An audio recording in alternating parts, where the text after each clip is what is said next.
Growing up watching Nickelodeon, everyone has watched Nickelodeon's Avatar: The Last Airbender. In some people's minds, it's the greatest show that Nickelodeon ever produced. And then you had the sequel, the spinoff, the remake, the reboot, whatever you want to call it, The Legend of Korra.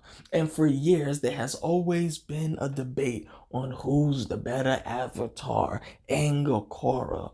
What's the better show, Avatar: The Last Airbender or The Legend of Korra? Well, today I'm going to do a full breakdown on who I feel is the better Avatar and which show I feel was better.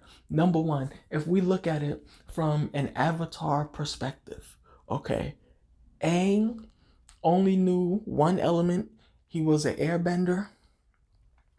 And basically he had to learn the other elements of fire, earth, water. But Korra, on the other hand, already knew all of the elements except for air. So Korra started out with an advantage. But then also too is that Aang on his side, he had to actually learn every element. We had to see Aang struggles with Korra. I mean, at the end of her first season, she was randomly just handed airbending completely out of nowhere.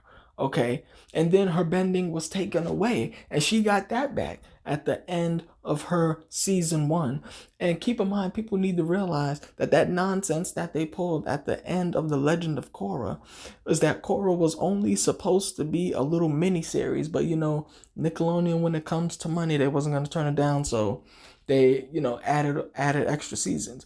But as we see Aang learn every element, the fire, the earth, the water, and all that stuff with his struggles and his strengths, okay, from a Avatar perspective of villains, I would say that Aang had the better villains. Sure, Korra had more diverse villains. She had more villains that could probably do more individually that were destructive, but were they really that great of villains? I mean, if you look at Korra, who she faced, okay, Korra faced basically people who were into anarchy. She basically faced somebody who could take your bending away. She faced a dark avatar. But most of Korra's things always correlated to Republic City.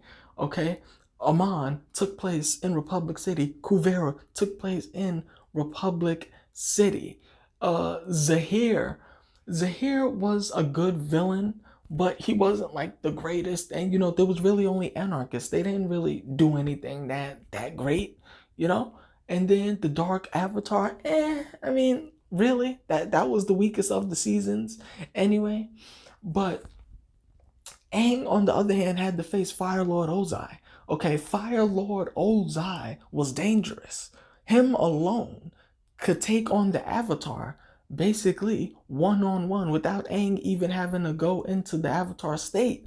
Ozai was dangerous. That's how much of a monster this man was. Okay, and then people tend to forget that the Fire Lord took over everything.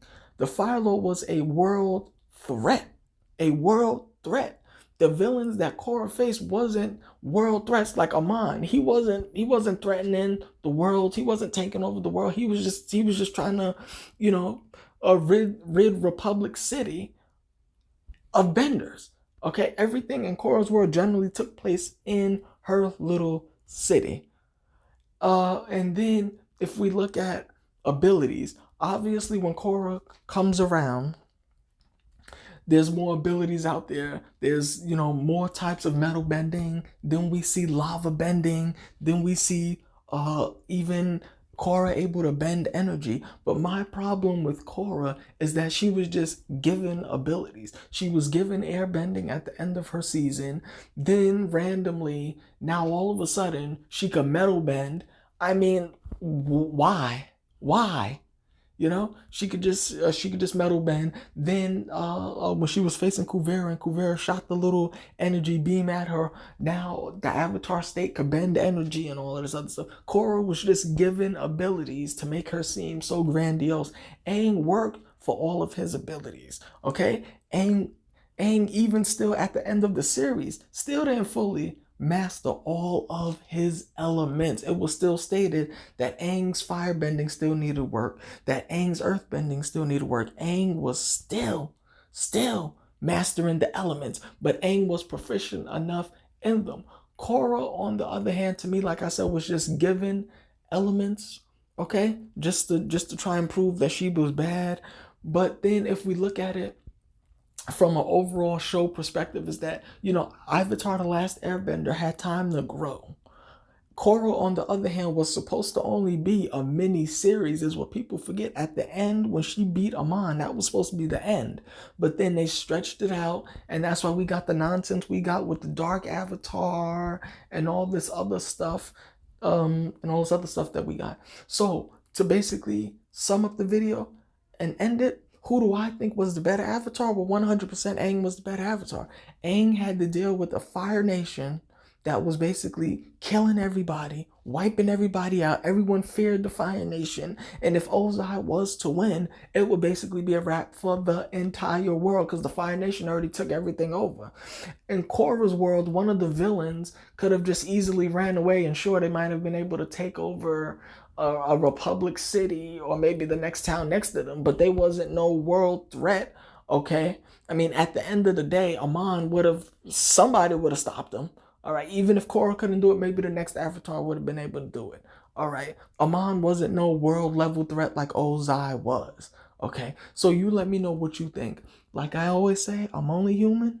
I could be wrong, but who do you think is the better Avatar, and who do you think had the better series? Let me know.